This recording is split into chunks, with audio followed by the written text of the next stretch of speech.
Anissa Fadilah dari Pendidikan Sosiologi 2019. Kali ini aku bakal ngebahas tentang perubahan sosial di masa pandemi COVID-19. Dengan adanya pandemi COVID-19, nampaknya telah menyebabkan perubahan sosial yang terjadi di masyarakat.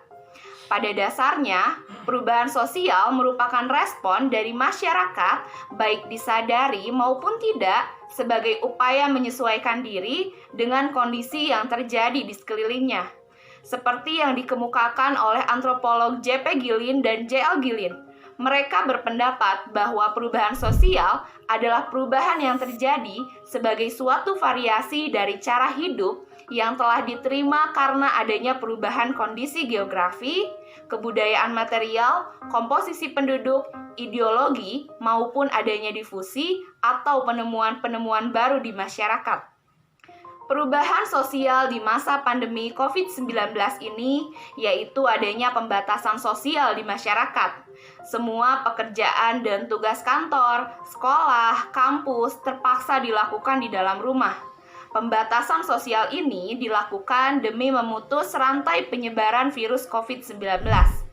Pengaruh lainnya yaitu dalam hal interaksi sosial, yang mana orang-orang sekarang dekat bukan dengan cara berkumpul bersama, melainkan dekat dengan cara yang berbeda, yaitu melalui media sosial. Nah, ketika berbicara tentang kehidupan sosial di masa pandemi, tentu mengalami perubahan. Lantas, mengapa kehidupan sosial senantiasa mengalami perubahan? Ada beberapa faktor yang mendorong timbulnya perubahan sosial. Di antaranya, yang pertama, dalam sejarah hidup manusia senantiasa menghadapi masalah-masalah baru. Kerumitan ini menuntut manusia untuk senantiasa berpikir dalam rangka mencari jalan keluar dari permasalahan yang sedang dihadapinya. Kemudian, dunia pun telah berubah sehingga menghasilkan tatanan dunia baru yang disebut dengan era globalisasi. Dunia globalisasi adalah dunia yang telah mengubah dunia sebagai hamparan yang luas menjadi lebih dekat hampir tanpa sekat. Hal ini disebabkan oleh semakin canggihnya alat komunikasi seperti pada masa pandemi, yang mana masyarakat sudah bergantung pada interaksi secara daring. Yang kedua, perubahan lingkungan manusia dan alam merupakan salah satu faktor yang memiliki hubungan saling ketergantungan. Secara garis besar, perubahan sosial tidak akan lepas dari kecenderungan manusia itu sendiri. Pandemi COVID-19 yang tengah dihadapi oleh masyarakat dunia memaksa manusia melakukan perubahan sosial untuk bisa beradaptasi dengan virus yang berbahaya ini. Perubahan sosial yang dimaksud adalah kebiasaan masyarakat yang kini selalu mengenakan masker saat bepergian, rajin mencuci tangan, dan menjaga jarak. Perubahan sosial ini belakangan disebut dengan perilaku new normal. Perubahan menuju perilaku new normal pun terkadang tidak mudah untuk diterapkan. Di beberapa kelompok masyarakat, tidak jarang ditemukan pelanggaran terhadap protokol kesehatan, baik yang disadari maupun tidak. Oleh sebab itu, salah satu strategi efektif yang dilakukan agar perubahan tersebut terinternalisasi dengan cepat di setiap individu adalah dengan mekanisme revolusi.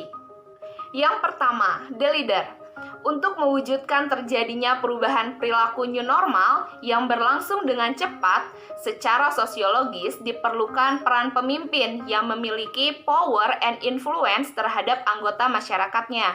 Pemimpin tersebut bisa merupakan tokoh formal maupun informal. Yang kedua, sanksi dan kontrol sosial. Berger mendefinisikan pengendalian sosial sebagai cara yang digunakan masyarakat untuk menertibkan anggotanya yang membangkang. Selain itu, bentuk pengendalian sosial dapat berupa sanksi dan kontrol sosial. Pengendalian berupa sanksi sosial terlihat melalui olokan, ejekan, sindiran, atau bahkan pengucilan terhadap anggota masyarakat yang melanggar. Contohnya, ketika kita menggunakan masker di bawah hidung atau bahkan di dagu, maka kita seringkali dikecam oleh masyarakat. Berbeda dengan sanksi sosial, pengendalian berupa kontrol sosial lebih eksplisit dan tegas, seperti mengingatkan, teguran, bahkan sampai menjatuhkan hukuman. Kontrol sosial ini biasanya dilakukan oleh anggota masyarakat yang memiliki kekuasaan dan pengaruh atas anggota masyarakat lain. Contohnya, ketika kita melanggar protokol kesehatan, maka akan ada petugas yang memberikan sanksi atau hukuman, bahkan denda kepada kita. Yang ketiga, pendekatan sosial budaya cenderung lebih efektif. Melalui pendekatan yang mempertimbangkan kondisi sosial dan budaya yang unik di tiap kelompok masyarakat, perubahan akan dapat diterima dan lebih cepat terjadi. Hal ini terkait dengan bagaimana merubah cara berpikir tiap individu dengan memasukkan pengetahuan atau knowing dan keterampilan melakukan atau doing ke dalam pribadi seseorang. Dapat kita lihat bersama bahwa pandemi COVID-19 ini telah memberikan pengaruh yang besar bagi kehidupan sosial kita. Yang paling menonjol yaitu adanya pembatasan sosial di masyarakat.